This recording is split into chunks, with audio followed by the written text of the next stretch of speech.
Amazon का जंगल सुबह के कोहरे में लिपटा हुआ था। पक्षियों की चहचहाहट और दूर से आते जानवरों की आवाजें इस विशाल हरित समुद्र में जीवन का संकेत दे रही थीं। लेकिन इस जीवन के पीछे एक ऐसा रहस्य छुपा हुआ था जिसे जानने वाले या तो मर चुके थे या फिर पागल हो गए थे। यह कहानी है 5 लोगों के एक शोध दल की, जो इस जंगल की सबसे गहरी गुफाओं तक जाने की तैयारी कर रहा था। उन्हें नहीं पता था कि वे जिस रहस्य को खोजने जा रहे हैं वह उन्हें हमेशा के लिए बदल देगा या शायद खत्म ही कर देगा। ब्राजील के मनो शहर की गर्मी में पसीने से तरबतर 5 लोगों का एक दल जंगल की ओर बढ़ने की तैयारी कर रहा था। राजीव मिश्रा, भारतीय मूल के वनस्पति विज्ञानी जो अमेजन के दुर्लभ औषधीय पौधों पर शोध कर रहे थे। उनकी नज़रों में एक अजीब सी चमक थी, जैसे वे कुछ ढूंढ रहे हों। प्रोफेसर एड्रियाना सिल्वा, ब्राजीलियन जीव विज्ञानी जिसने अपना पूरा जीवन जंगल के रहस्यों को समझने में लगा दिया था। कार्लोस मेंडोजा, स्थानीय गाइड जिसके चेहरे पर हमेशा एक अजीब सी सावधानी थी। वह जानता था कि जंगल कितना खतरनाक हो सकता है। विक्रम सिंह, एडवेंचर फोटोग्राफर जिसने दुनिया के कई खतरनाक इलाकों की यात्रा की थी, लेकिन अमेजन उसके लिए एक नई चुनौती थी। Leena Fernandes, documentary film maker जो इस खोज को दुनिया के सामने लाना चाहती थी। उनका लक्ष्य था अमेजन के उस हिस्से तक पहुंचना जहां आज तक बहुत कम लोग गए थे। एक ऐसी जगह जिसके बारे में स्थानीय लोग केवल फुसफुसाकर बात करते थे। 3 दिन की यात्रा के बाद वे एक छोटे से आदिवासी गांव पहुंचे। गांव के लोगों ने उनका स्वागत तो किया, लेकिन जैसे ही उन्हें पता चला कि वे आगे जाना चाहते हैं, उनके चेहरे बदल गए। गांव के सरदार, एक बुजुर्ग जिसकी आंखों में सालों का डर बसा हुआ था, ने धीमी आवाज में कहा, वहां मत जाओ, वह जगह शैतान की है। डॉक्टर राजीव ने मुस्कुराते हुए पूछा, क्या आपको वहां कुछ अजीब दिखा है? बुजुर्ग ने अपनी आंखें नीची कर लीं। हमने कुछ नहीं देखा, लेकिन वह जगह देखती है, वह सुनती है और कभी-कभी वह बोलती भी है। लीना ने कैमरा ऑन कर दिया।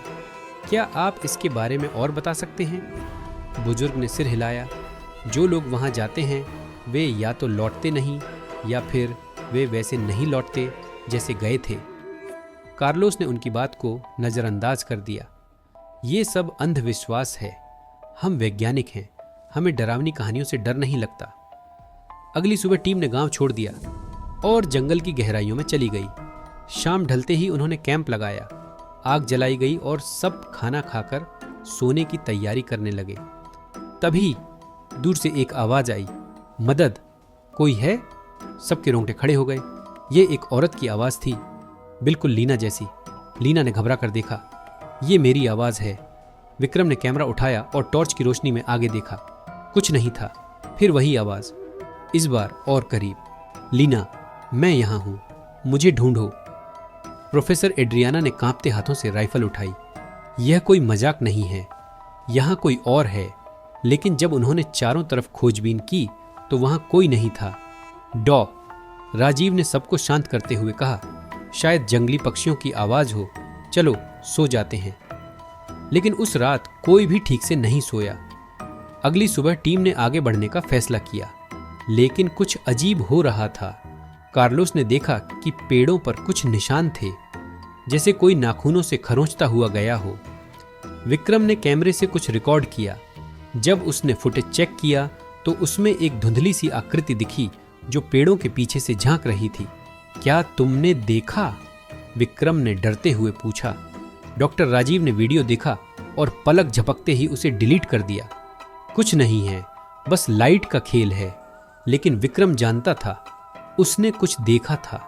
तीसरी रात आसमान में बादल छाए हुए थे, हवा में एक अजीब सी खामोशी थी। तभी अचानक एक चीख सुनाई दी। प्रोफेसर एड्रियाना गायब थी। उसका स्लीपिंग बैग खुला हुआ था और जमीन पर खून के निशान थे। सब डर से स्तब्ध थे। तभी दूर से एड्रियाना की आवाज आई, मैं यहां हूं, मुझे बचाओ। विक्रम और लीना दौड़े, लेकिन वहां कोई नहीं था। फिर अचानक रेडियो पर एक आवाज गूंजी, तुम सब अगले हो। और फिर सब कुछ सन्नाटे में डूब गया। सुबह की पहली किरणों के साथ ही टीम ने एड्रियाना को ढूंढने की कोशिश की, उसका रूमाल एक पेड़ की शाखा पर फंसा हुआ मिला, कटा हुआ और खून से सना हुआ। कुछ ही दूरी पर उन्हें उसकी डायरी मिली। आखिरी पन्ने पर लिखा था, यह हमारी नकल करता है, हमारी आवाजें, हमारे चेहरे। मैंने उसे देखा, वह मुझे देख रहा था और मेरे ही चेहरे पर मुस्कुरा रहा था। राजीव सही था, हमें यहां नहीं आना चाहिए था। अगर कोई यह पढ़ रहा है तो भाग जाओ। वह लेखन यहां अचानक खत्म हो गया था, जैसे किसी ने डायरी को झटके से छीन लिया हो। डॉ। राजीव ने डायरी को अपने बैग में रख लिया। उसके हाथ कांप रहे थे। टीम ने वापस लौटने का फैसला किया, लेकिन एक अजीब बात थी, उनके कंपास बेतरतीब घूम रहे थे। कार्लोस, जिसे जंगल के रास्तों का पूरा ज्ञान था, अचानक खुद को भटका हुआ महसूस कर रहा था। यह संभव नहीं, उसने कहा। हम सीधे उसी रास्ते जा रहे हैं जिससे आए थे, लेकिन ये पेड़, मैंने इन्हें पहले कभी नहीं देखा। जंगल ने उन्हें अपने भीतर समा लिया था। हर दिशा एक जैसी लग रही थी और हवा में एक अजीब सी गंध फैल गई थी। अगली सुबह विक्रम गायब था। उसका कैमरा एक पेड़ के नीचे पड़ा मिला। लेंस टूटा हुआ और अंदरूनी हिस्से में कुछ काला गाढ़ा द्रव लगा हुआ था जो धीरे धीरे जमीन पर टपक रहा था। अगली सुबह लीना और कार्लोस ने राजीव के बैग की तलाशी ली।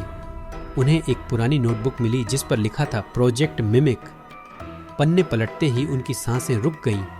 यह एक गुप्त सरकारी प्रयोग के बारे में था। 1980 के दशक में अमेजन में कुछ ढूंढा गया था, कुछ ऐसा जो मानव आवाज और रूप की नकल कर सकता था। प्रयोग विफल हो गया था और सभी वैज्ञानिक मारे गए थे या शायद बदल दिए गए थे। राजीव के नोट्स में लिखा था, वे मुझे बुला रहे हैं। मैंने उन्हें 20 साल पहले छोड़ दिया था, लेकिन वे मुझे भूल नहीं पाए। मुझे और नमूनों की जरूरत है, नए शरीरों की। 3 महीने बाद एक बचाव दल को लीना का कैमरा मिला। आखिरी फुटेज में वह भागती हुई दिख रही थी। उसके पीछे से कोई चीख रहा था, कार्लोस की आवाज में, लेकिन कुछ गलत था। जैसे किसी ने उसकी आवाज की नकल की हो, लेकिन पूरी तरह से नहीं। फिर कैमरा गिर गया और लीना की आखिरी सांसें रिकॉर्ड हुईं। वह मेरे सामने खड़ा है। ओह भगवान, यह मेरा ही चेहरा है। नहीं, नहीं। वीडियो अचानक खत्म हो गया। 1 साल बाद मनोज के एक अस्पताल में एक औरत भर्ती हुई, लीना जैसी दिखने वाली, लेकिन कुछ अलग।